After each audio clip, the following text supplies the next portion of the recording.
Ассаламу алейкум ва рахматуллахи ва баракатух. Бүгінгі біздің 6-шы дәрісімізге қош келдіңіздер. Бүгінгі дәрісте біз Мәсәд сүресін талдап үйренетін боламыз.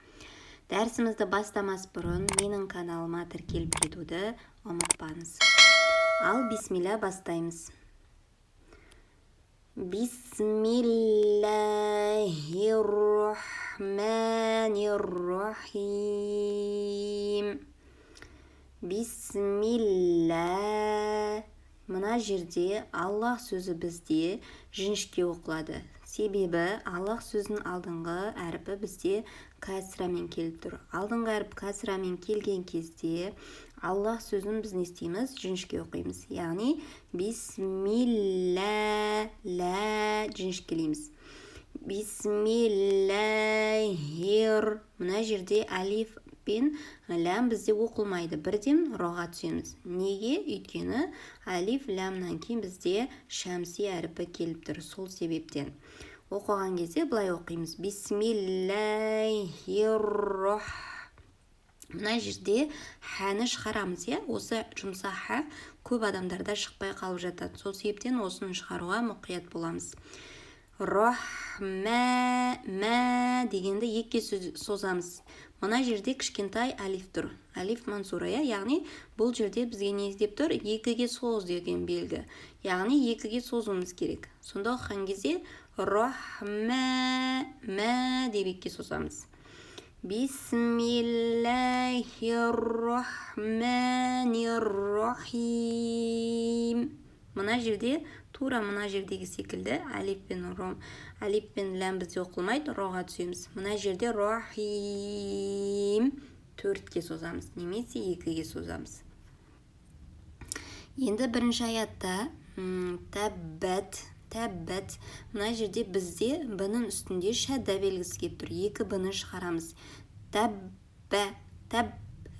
Тәббә, яғни екі біні шығарымыз керек. Одан кейін тәріпі бізде сукунмен келіп тұр. Бізде тәріпінің бір сипаты бар, ол хамс деген сипат. Яғни сукунмен айтқан кезде тәббәт, ненің жыланы сылтаған секілді дыбыс шығып тұр, осы дыбыс бізде шығу керек. Егер де бұл дыбысты шығармайтын болсақ, бізде т әріпі шықпай қалады, жоқ секілді естіліп қалады. Сол себептен осы кішкене жыланы сылдау секілді дыбыс шығу керек. Оқыған кезде былай оқимыз. Тәббәт яда. Мына жерде бізде мәт келіп тұр. Мәтті екіге немесе төртке созамыз, немесе алтыға. Яда, яғни бұл жерде мәт мұнфасыл келіп тұр.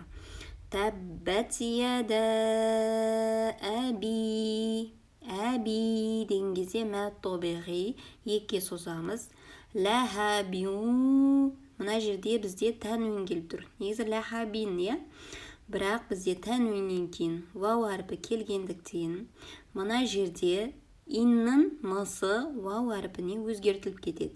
Және де бұл не істейді? Мұрынмен біз ғұнналап ұстаймыз. Сонда оқыған кезде ләхабин вәтәбб. Түсінікті ғой, яғни ләхабин наны вауға айналдырдық, одан кейін қайтадан вауды айтамыз. Және соңында бізде не келіп тұр? Бәріпі шәддамен келіп тұр. Яғни аяттың соңында харакат оқылмайды, сукунға айналып кетеді. Ал бә бізде сукунмен келген кезде қалқала болады. Алайда мына жерде не істейміз? Екі біні шығаруды ұмытпаймыз. Сонда оқыған кезде ләхабин вәтәбб болып оқылады. Енді бірінші аятты қайтан бір рет оқып көрейік. Тәббәт яда әби ләхабин вәтәбб. Тәббәт яда әби ләхабин вәтәбб. Екінші аят мә. Бұл жерде мәт мұнфасыл екіге немесе төртке созсаңыздар болады. Одан кейін әғына. Мына жерде мәт тобиғи екіге созамыз. және де мына жерде ғойынды шығаруды ұмытпаймыз. Ғойын бізде ғырылдап шығады, яғни тілдің ортасы көтеріліп, ғойын істейді. Бізде жұтқыншақ тілмешек бар ғой, содан бері қарай жұмсақ еттің қасынан ғырылдап шығады. Мә әғна анху мәлуху. Мә тобиғи. Және ху деген кезде бізде хә жұрнағына байланысты дамир деген ереже бар, яғни ху дегенде екке созамыз. Мәлуху уә мә екке созамыз. Кәсәб. Бұны не істейміз? Бұны харакат сукунға айналады, және бұны тербетіп тоқтаймыз. Кәсәб. Енді осы екінші аятты қайтадан оқып көрейік. Мә әғна анху мәлуху уә мә кәсәб. Үшінші аят. Саяусла.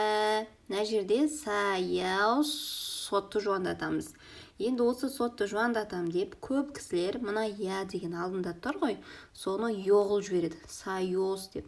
Бұл өте үлкен қате. Бұл ешқашан йо болмайды. Яғни яны яғып шығарамыз. Оқыған кезде саяус. Көрдіңіздер ме? Саяны айтамыз да сотты жуандатамыз. Саяус ла екке созамыз.